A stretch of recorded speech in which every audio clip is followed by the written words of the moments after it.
Good evening, everyone. All of us know that Bangalore is a diverse city. Many people come from other states, and from here also people go to other cities to work. So you must have come across people are coming from different income groups. Some are coming here for better income, some get better income somewhere else. So you know that all the states don't have the same level of per capita income. Have you ever thought which state stands where? The reason behind it, there are very many reasons. Okay. Today I will try to explain why our state and other states stand on per capita income and why it is different from state to state, and what is the basic definition of per capita income, what is the percentile indicative growth, what is absolute income, and which state stands where. Okay. And those are the 5 points I am going to explain to you with the help of some graphics. What is per capita income? Per capita income is like in a state, for example, the total income of the state divided by the number of people staying in the state. This is pure mathematical definition or statistical definition. Actually, it indicates how well off the people living in that state are. In a general sense, not in a personal sense, but in a general sense, there is the definition. Why it differs from state to state? It differs because each state has got different resources, okay, different natural resources and different level of industrialization, and some states have progressed in industrialization further than others. What is percentile decadal growth? Percentile decadal growth is, supposing from 1990 to 2001, some growth is, somebody had some stated some per capita income.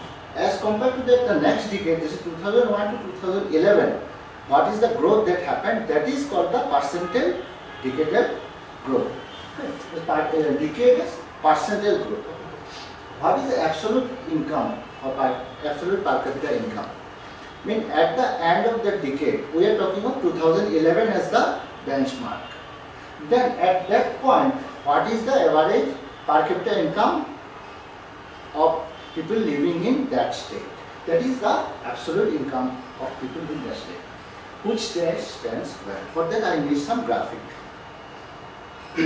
Now first I will explain the national average. Per capita income, India has grown from 209% from 17,736 to 54,835 during the year 2001 to 2011. This is not per month, this is per year income. Okay. And whenever we are talking about per capita, it is always per year. The average for the country does not exist evenly across states. That's what I was trying to explain. That there is wide variation across the state. If we simply take percentile as our criteria, then we see how much different we have from state to state. Sikkim has shown the maximum percentile growth as compared to 2001 to 2011. It has grown by 676%. Okay, that is percentile growth, and the absolute figures are also quite good. Next is Kerala.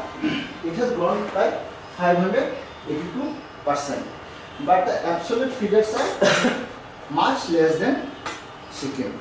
Sikkim is showing 124, but Kerala is showing 80,000. Third is Uttarakhand. This state has shown 427% percentile growth in decadal terms. So basically, these are the top 3 states in this country which have shown maximum percentile growth. But the maximum percentile growth does not mean absolute income is that much high. Means maybe their income was much lower in the earlier decade, so they have made some progress, so that may be the effect showing here. So I will go into every detail. Why are these 3 states ahead? These 3 states are heavily dependent on tourism. Sikkim, Kerala and Uttarakhand are heavily dependent on tourism. So tourism may have increased, tourist inflow may have increased, that is why they have successfully grown more tourists. Other industries like IT in Kerala and horticulture in Uttarakhand and Sikkim may have. It's already well known that they are very much into those two sectors. Maximum people from south prefer Kerala as a tourist spot. So that throws in a lot of income in their hand. Next, I will highlight on Delhi.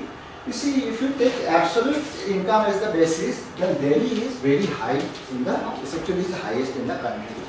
Okay. 173, 656, that is the per capita annual income. Heavy industrial growth around Delhi. Gurgaon and Noida offers a lot of employment. So what happens? People staying in Delhi are working in Gurgaon and Noida. Their income comes to Delhi. So that pushes up the per capita income. Next, I will explain our state, Karnataka. In the decadal terms, the growth percent was not that good. Okay. Another state, like which is much talked about nowadays, is Gujarat. Gujarat is heavy in traditional industries like textile and refinery and all those things. They have done a very good percentile growth. Next is Maharashtra. Maharashtra also, you see, absolute figures are also very good, 95,000. So if you look at two things, one is the percentile growth, other is the absolute figures. An isolated case, which I call an exception, Andaman and Nicobar, has shown tremendous growth also, and absolute figure is also quite good. The reason may be it draws a lot of tourists. Okay, so that is the one of the factors. Assam has shown very bad progress. It's not good. Okay. Next is another state from Mizoram. Slight good, but not that much as compared to other states. So I come to the bottom. Bottom is Bihar. Bihar is the least progressive. Now I will explain what the statistics do not say. Per capita income is a numerical average and does not not an exact measure of living standard. Okay. Percentage increase only means change from earlier decade to present decade. Absolute values means currently what is where you are standing. Okay, these are the only things. Higher per capita income indicates that the income may be evenly distributed. Data sources Ministry of Statistics Program Implementation. Thank you. That's all.